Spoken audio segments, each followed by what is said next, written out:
Esse videocast é um produto educacional desenvolvido como parte da minha dissertação sob orientação do professor Dr. Rodolfo Gautier Cardoso dos Santos. Aqui vamos conversar sobre o ensino de história antiga e suas contribuições para a educação omnilateral, crítica e integrada à realidade da EPT, com um dos grandes nomes de história antiga do Brasil, o professor pós-doutor Pedro Paulo Funari.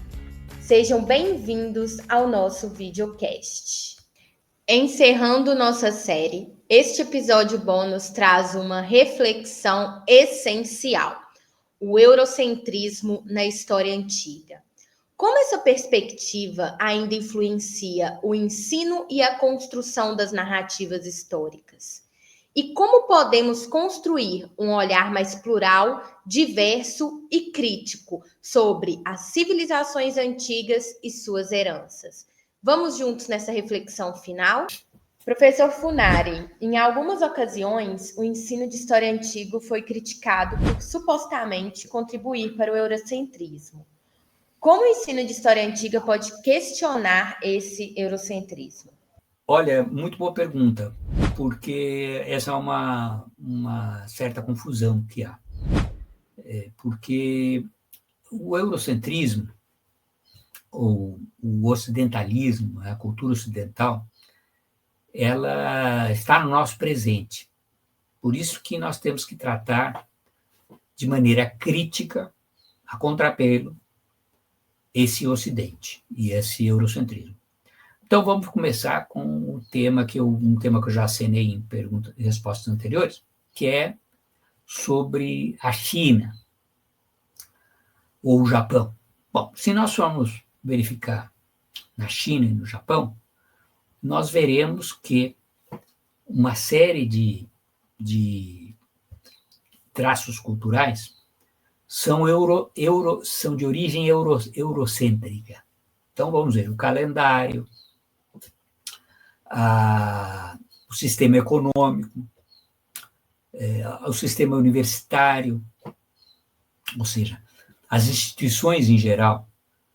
Por exemplo, no caso da China, nós temos o marxismo. O marxismo é surgido, né, na Alemanha, ou seja, Karl Marx, que era um alemão.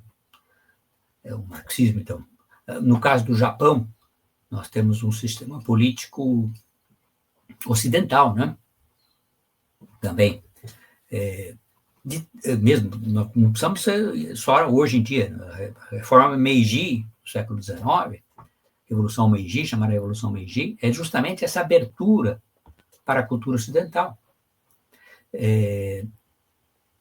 Depois, nós temos também as formas culturais que são, digamos assim, mescladas e simbióticas. Então, por exemplo, esses personagens de animação que são orientais, mas ocidentais também ao mesmo tempo, né?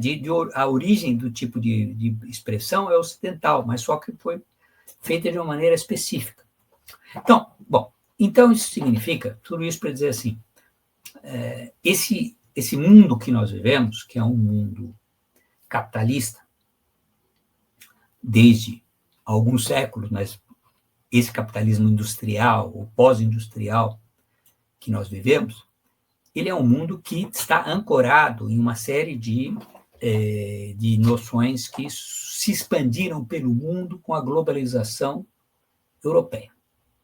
Então, esse aspecto é fundamental para que entendamos por que no Japão e na China, em outros lugares também, mas vamos ficar na China e no Japão, a cultura ocidental, e inclusive a antiguidade ocidental, sejam estudados. Então, nós temos lá em chinês e em japonês a tradução dos filósofos gregos, filósofos latinos, de tal maneira que, bom, outra coisa, música ocidental. Então, Mozart, Beethoven, Bach, Grandes pianistas, como o Lang Lang, que também são chineses e que tocam música ocidental. Não que não toquem, não possam tocar música tradicional chinesa, mas o fato é que estão inseridos nesse mundo ocidental. Mesma coisa nós podemos dizer das outras civilizações, né? Estou citando a China por ser a segunda potência mundial e por ter uma cultura muito forte e muito centrada em si mesma, sem dúvida. Mas mesmo assim, ela tem toda essa amplidão para o mundo ocidental. Os trajes também, né? Vamos pegar os trajes. Os trajes são trajes baseados no traje ocidental. No caso do Japão é igualzinho, mas no caso da China é uma adaptação do traje ocidental. Bom, então, isso tudo é a primeira parte da resposta. Quer dizer, o eurocentrismo está no mundo, não está na antiguidade. Ele está no fato de que o mundo é capitalista e esse capitalismo tem uma série de características que são ocidentais. Agora vamos pegar. Quais características são ocidentais? Aí é que entra a antiguidade e o olhar crítico, anti-eurocêntrico, que é o seguinte: quando se fala assim, por exemplo, vou dar um exemplo bem forte. O Victor Hanson Davis, que foi um historiador da Grécia Antiga, um historiador da Grécia Antiga. Ele escreveu sobre o modo grego de fazer a guerra, depois ele fala o modo ocidental de fazer a guerra, e ele explica por que esse modo grego é superior ao oriental, o modo ocidental é superior ao modo do resto do mundo, por isso que o Ocidente ganhou. Esse historiador, ele se tornou um dos últimos livros dele a favor, em defesa do Donald Trump.